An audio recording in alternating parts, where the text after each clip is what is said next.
standing in front of the entire office while my direct manager wiped out an entire year of my hard work was supposed to break me. She sneered at the screen, called my meticulous client documentation worthless, and hit delete while 24 colleagues sat in dead silence. What she did not realize was that those files were not just numbers on a screen. They were the invisible backbone of the entire firm. When my cell phone vibrated seconds later with a lucrative job offer, I knew her public cruelty was about to trigger an absolute catastrophe for her. My name is Paige Vance, and my path to that exact moment began 18 months earlier when I accepted a position as account coordinator at Vance Dynamics. The job description seemed straightforward, focusing on scheduling calls and managing basic client records. However, the company was secretly losing its biggest accounts at an alarming rate, and the previous employee had walked out after 4 months. My supervisor, Delilah Vance, ran the department like an assembly line, insisting that professional relationships should strictly involve invoices and service deliveries without any unnecessary human connection. I quickly recognized that our existing records read like cold, automated scripts that completely ignored the people behind the contracts. Determined to turn things around, I began taking detailed notes on our clients' personal lives, learning about their families, personal achievements, and business goals. When a major manufacturing client mentioned his dog was sick, I followed up 2 weeks later to check on his pet. He was so touched that someone remembered that he expanded his contract. Another long-term client booked an additional consultation simply because I remembered her company anniversary. Delilah hated my methods from the very beginning.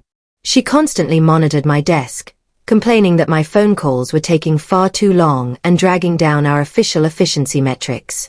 She insisted that spending 45 minutes on a call that should take 15 was a waste of company time and resources. I tried pointing out that our client retention rate had climbed by nearly 40% since I started personalizing our outreach, but she refused to look beyond her rigid spreadsheet formulas and speed metrics. The situation exploded during our quarterly leadership meeting when the chief executive officer publicly praised our rising retention numbers.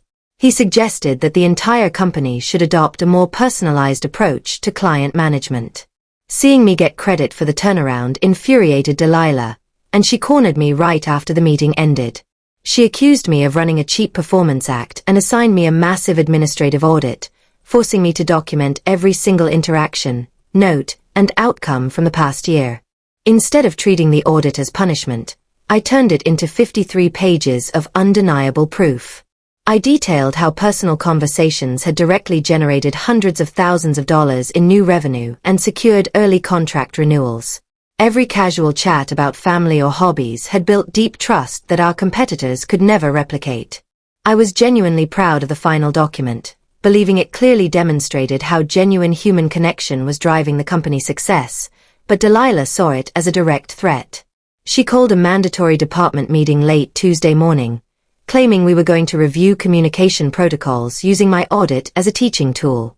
Instead of praising the results, she projected my files onto the main screen and systematically shredded my effort. She claimed that talking to clients about their personal lives violated corporate boundaries and set a terrible precedent. As 23 of my peers watched in awkward silence, she hovered her mouse over the main database file and clicked delete. She believed she had put me in my place, but she made a fatal mistake. While she destroyed my written documentation, she could not erase the real trust one had built with those human beings over the past year. As she began lecturing the room on proper boundary control, my phone buzzed with an incoming call from a growing rival firm called Sterling Partners. I quietly stepped into the hallway to answer, leaving her talking to an extremely uncomfortable room of employees. The managing partner at Sterling Partners explained that they had been watching my success with client retention for months. Having just learned about the chaos in my department, they immediately offered me a director position with double my current salary and complete strategic control. They made it clear that they were not asking me to break any agreements or steal company files. They simply knew that clients follow people they trust, not corporate databases, and they wanted me to lead their new department. Walking back into that conference room with complete clarity was the most empowering moment of my career. Delilah was still lecturing the staff about efficiency when she paused to ask if I had any questions about her new guidelines. I looked at my silent coworkers, then at the empty screen where my year of work used to be, and calmly announced my immediate resignation.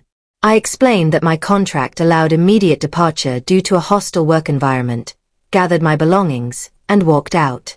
Delilah tried calling after me, claiming I was throwing away my career for an unproven startup that would fail without rigid corporate standards.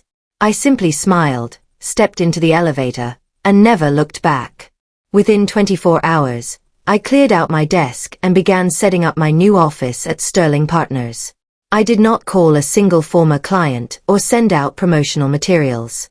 I merely updated my professional network profile to reflect my new role and let the news travel naturally.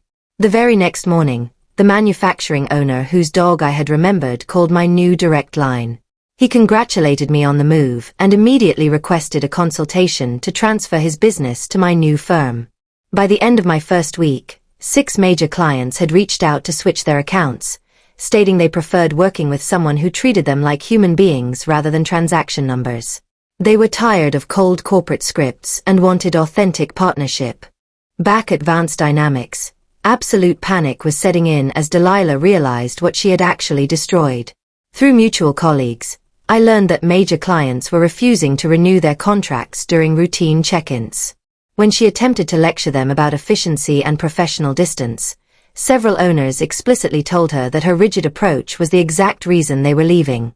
Within a month, 14 high-value accounts had transitioned to Sterling Partners, taking over 60% of her department revenue. 2 months after my departure, the executive board called an emergency session to address the catastrophic loss of income.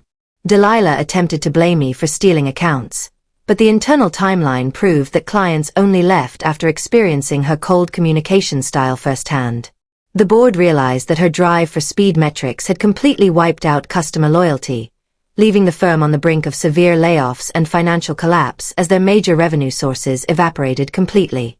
3 months after she deleted my files, the chief executive officer called me directly to ask if Sterling Partners would be interested in acquiring their remaining assets.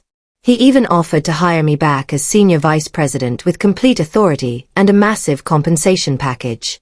I politely declined his offer, explaining that I was already thriving at a company that valued human connection from day one rather than learning its worth through a devastating corporate crisis. 6 months later, Vance Dynamics was forced into a fire sale merger with a larger competitor, and Delilah was quietly terminated during the transition. Her rigid belief that business should be purely transactional ended up destroying her own career. Meanwhile, my team at Sterling Partners achieved record-breaking growth by simply treating people with respect and genuine care. True professional success is never built on rigid formulas.